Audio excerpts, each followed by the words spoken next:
PT Freeport Indonesia operates one of the world's largest copper and gold mining complexes.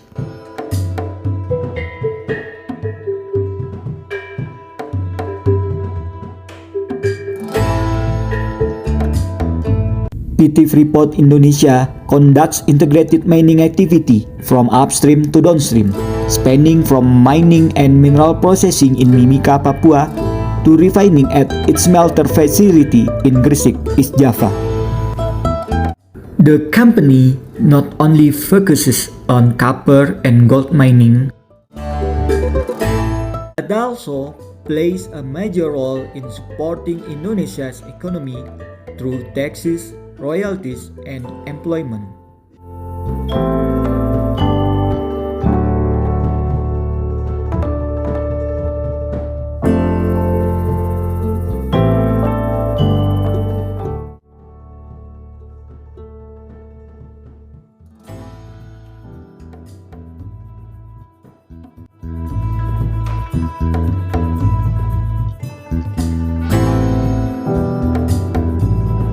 Beyond its mining operations, PTFI is strongly committed to sustainable development and corporate social responsibility.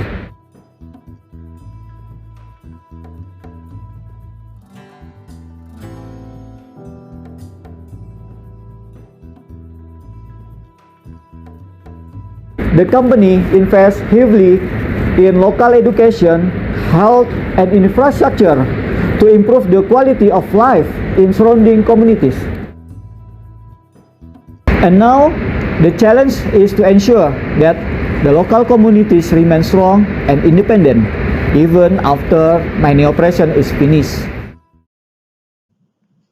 Well, I'd like to explain the scenario planning framework that PT Freeport Indonesia uses through its Community Affairs Division to plan and guide our direction for the next 10 years, 2025 to 2035. Rather than relying on a single forecast, scenario planning allows us to explore multiple possible futures. This method helps us to prepare for uncertainties and make informed decisions that are resilient across a range of potential outcomes. Our 10-year scenario is grounded in three key corporate documents that shape our long-term vision. The first one is Community Affairs 5-Year Plan 2021 to 2025, which outlines our short to mid-term priorities and initiatives. The second one is Rencana Induk Program PPM, our master plan for community development, which provides a comprehensive roadmap for sustainable community engagement. The last one is Post-Mining Plan 2019, ensuring that our operations leave a positive legacy and that we responsibly manage the transition beyond active mining. Together, these documents form the foundation of our scenario planning approach, enabling us to align our sustainability goals with the evolving needs of our stakeholders and the broader environment. For example, PTFI has helped build schools and health clinics in remote villages, supported small and medium enterprises through training and microfinance, and improved local facilities like clean water systems, roads, and housing. These efforts are not just charity, they are meant to prepare local communities, especially the Amume, Kamoro, and other Papuan groups to become self-reliant and independent in the future. Today we can see a mix of progress and challenges. Some people in Mimika have already started their own small businesses or work in services, agriculture, and fisheries, but others are still facing issues like limited access to quality education, healthcare, and stable income. That's why PTFI needs a clear long-term roadmap to make sure that when mining operations eventually end, the people of Mimika can still continue to grow and stand on their own. Now, let's move to slide 4, the scenario planning method. A scenario planning is basically a tool to help us prepare for different possible futures.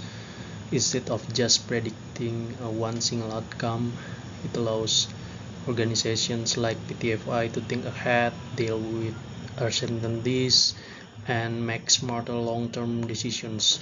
In our case, the main question we're trying to answer is how can PTFI help local communities in Mimika become socially and economically independent by the year 2035?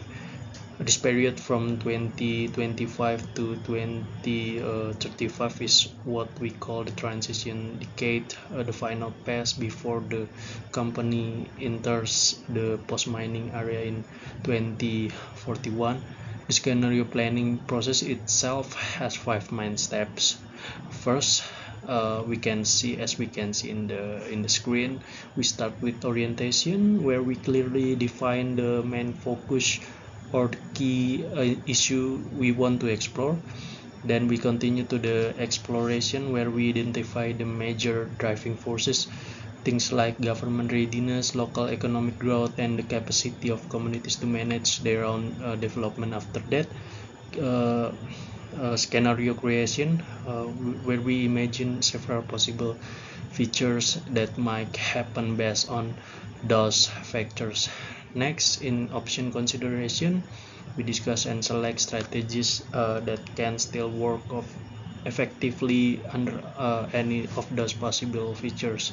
And finally, we move to strategic integration, which means applying all of this insight into PTFI real planning, monitoring, and decision making system. By using these methods, PTFI can anticipate a risk, respond to early warning signs, and create flexible strategies so that community development will continue successfully even long after the mining phase is over. So, the main question for PTFI's Community Affairs Division is simple. How can Mimika's community become socially and economically independent by 2035? The years of 2025 to 2035 mark a transition decade before the post-mining era in 2041. During this time, community program needs to shift from company-led to community-owned initiatives. The goal is to build resilience so education, health, and local economies can continue without depending on PTFI. This effort involves the Community Affairs Division, local government, YPMAK or Yayasan Pengembangan Masyarakat Amungme Komoro, and the people of Amungme and Komoro. It follows three key references: the Community Affairs 5 Years Plan, the Community Development Master Plan, and the 2019 Post-Mining Plan. Several factors will shape how community development evolves over the next decades. Internally, success depends on how well PTFE transfer its programs to local partners and strengthen their management capacity in education, health, and small business. Externally, progress will rely on local governance, economic diversification, especially in agriculture and fisheries, and the level of trust and transparency between communities and institutions like YPMAK. Together, these forces will determine whether Mimika's transition becomes a story of self-reliance or only continued dependency. Next, my teammate will explain how these factors lead to the three possible step scenarios for Mimika. Step 3. Scenario creation, imagining future pathways. Now, we are exploring three possible future scenarios for community development in Mimika based on local governance, economic diversification, and community readiness. The first scenario is Papua Mandiri, envision strong local leadership and independent communities managing education, health, and small-medium entrepreneurs. This leads to a sustainable post-mining transition with PTFI acting as a facilitator. The second scenario is shared transition. See some programs successfully transferred but uneven local capacity. PTFI continues to support through partnership, resulting in gradual independence but ongoing risk of dependency in rural areas. The third scenario is fragile dependence, highlights weak governance and low diversification with communities still relying on PTFI. Here, post-mining sustainability is at risk and strong intervention is needed. Step 4. Option consideration. Strategic choice for PTFI.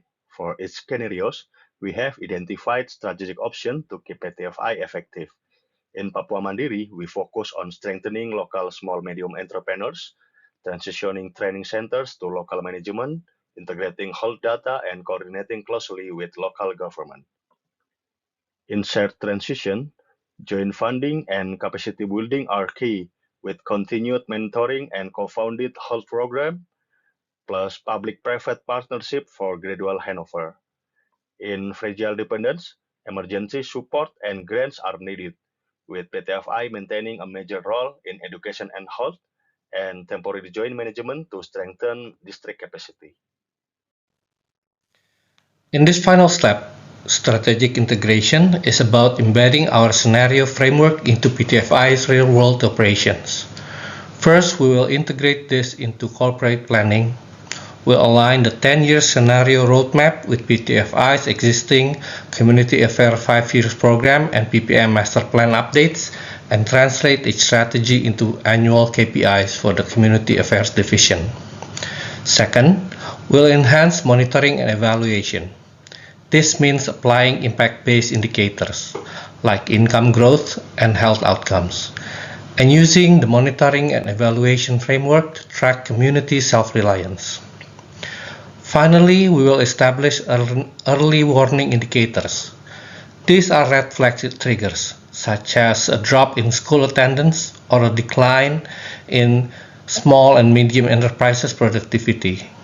If these thresholds are crossed, we can activate corrective action immediately.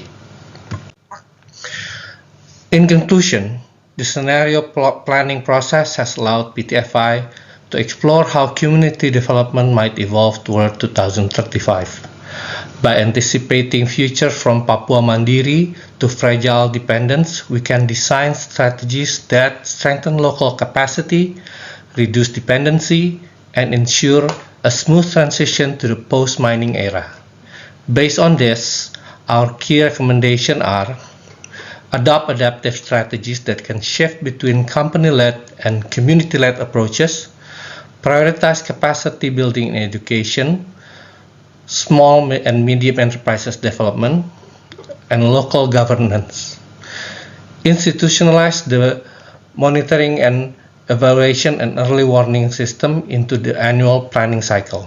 And finally, strengthen partnership with Yayasan Pengembangan Masyarakat Amung Medan Kamoro, the local government, and NGOs to ensure long-term program sustainability.